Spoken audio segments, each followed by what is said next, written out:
three countries are launching soon a new biometric passport, as long as many other decisions that was made during his speech. What should we make of this new latest development? We've seen in the past they have proposed a new currency for that the affected countries, Mali, Niger, and Burkina Faso, but nothing has kicked off. What should we expect going forward? And if we try to assess his speech last time, according to Colonel Assimi, right now they are working on it, and if this happens, it may potentially have a lot of effect on ECOWAS and also on WAMU, which is the West African Economic Monetary Union. When we know one of the main goals of the sub-regional organization is to create a single currency, which is called ECO, for its member state.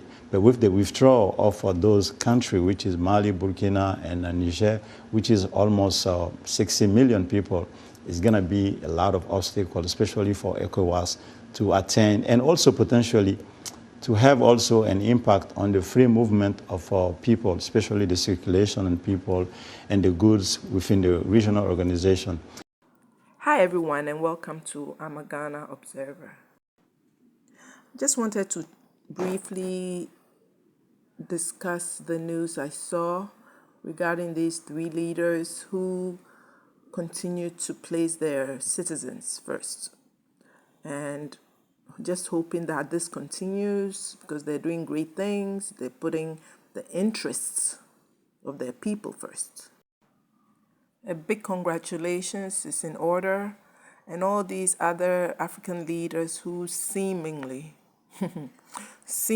don't appear to care for their people apart from lining their own pockets should really be taking a page from their book. Joining me to discuss the soon-to-be-launched biometric passport system is Modibo Dembele, Managing Editor of VOA's Bambara service. Hello, Modibo. Welcome. Thank you. What do you make of the latest developments in that region?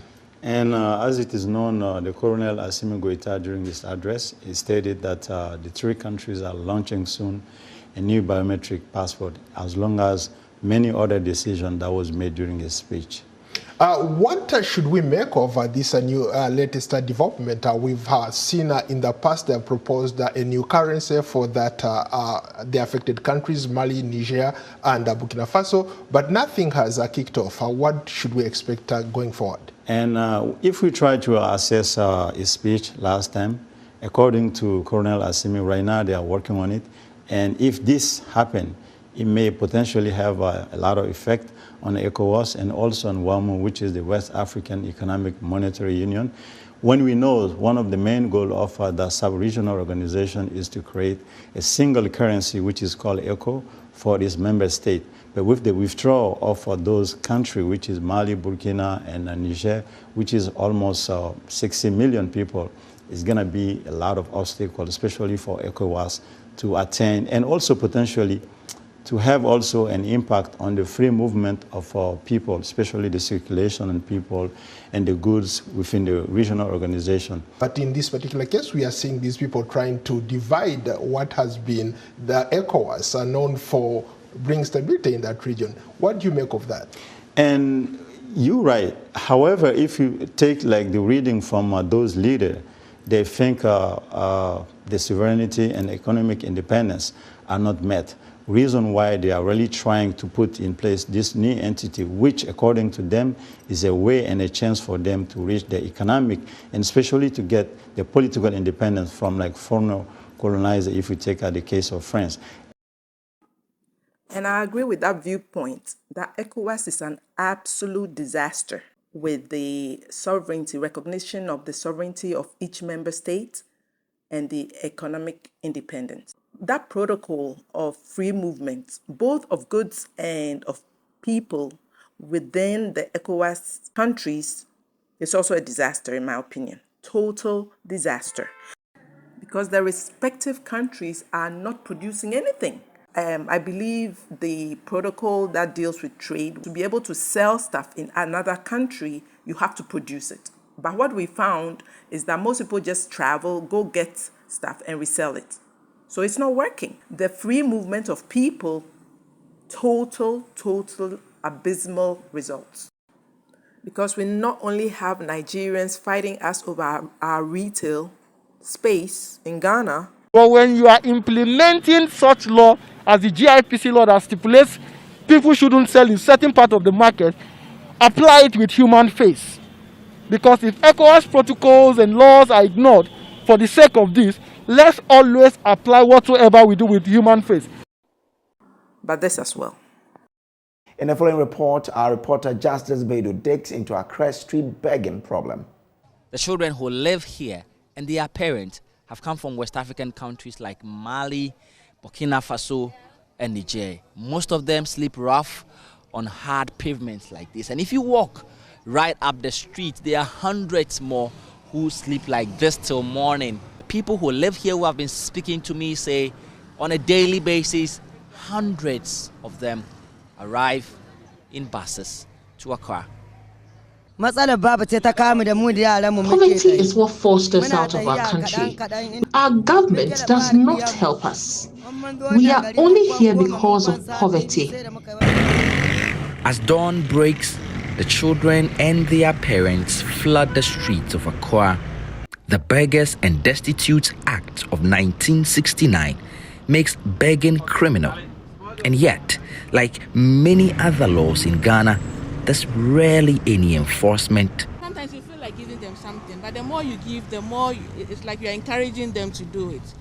I don't like seeing the mothers and the parents sitting there whilst we see these children crossing through the traffic. Security Council has been told to expedite action to halt the influx of alien child beggars on the streets of Kumasi.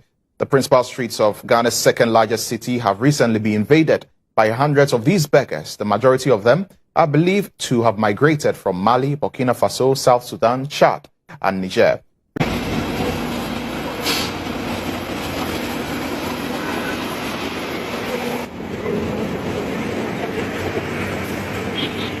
For months now, the Ashanti regional capital, Kumasi, has continued to witness heavy presence of child beggars on major traffic intersections in the city. Places like Amekum Traffic Light, Kumasi Central Mosque, Kejetia, Ahensan and airport roundabouts have all been flooded with these foreigners who undertake their trade with aggression. The Ashanti Regional Immigration Commander, ACI Charles Yao Bediako, has raised security concerns with the situation, indicating the service will be dealing with the situation. I know at the appropriate time, measures will be put in place to get them off the streets. You know, if you are dealing with foreigners, you are not just dealing with the individual. You are dealing with the country where the person comes from as well. And since it's not just limited to Kumasi and it's almost the whole country, then there should be a holistic and a strategic plan to be able to get them off the streets. The sight of these groups of individuals is not new in the capital city of Accra. They have been in the country for years. Their numbers increase daily.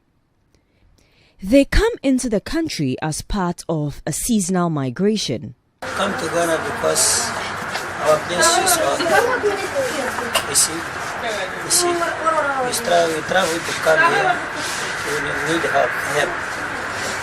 Some of our brothers where she can get work, she's working. Some of her she don't get work. She didn't get work. She has begging. It's like that. But you know, the perception that people have is that you people only beg. So what other trade do you people apply? No, yeah, people are begging. But the one where she gets some small money, then she can do business, she can do. So what kind of business? Any business. Where she can fit to do it, she can do it. This makeshift home, which is a 5-minute drive from the Kotoka International Airport, serves as a home to the many Nigerian beggars who live in Ghana. They have, however, since been evicted from the area for development on the land. It is believed that they have relocated to live with their other counterparts in areas like Nima, Shaman, and Kaswa. Attempts to speak to the Nigerian embassy in Ghana has been unsuccessful, but Professor Tay believes it will require an effective enforcement of the law to bring an end to this menace on the streets. Go to Togo, go to Cote d'Ivoire is not as pervasive as it is here. because the Francophone police, you know the way they are. So I think as a country, the law enforcement has not been very effective. Because once these are adults, it's not the children themselves that come to the streets. They are brought by adults. And we all have our problems, individual economic problems. And we are not saying those people don't need to be helped. But it's not really just proper to allow many children to be begging on the street. As I said in the beginning, congratulations to the leaders of Burkina Faso, Niger, and Mali for doing right by their citizens. Because ECOWAS, until all the respective African countries in ECOWAS develop and can provide to an extent for their respective citizens, this is not going to work because there's an influx into some specific countries. And this is an issue in Ghana. As I also mentioned before, some Nigerians are fighting Ghanaians or arguing with Ghanaians over retail space, which should not be, because the sovereignty of a country, the laws of the country supersede that of ECOWAS. But some Nigerians always seem to misunderstand.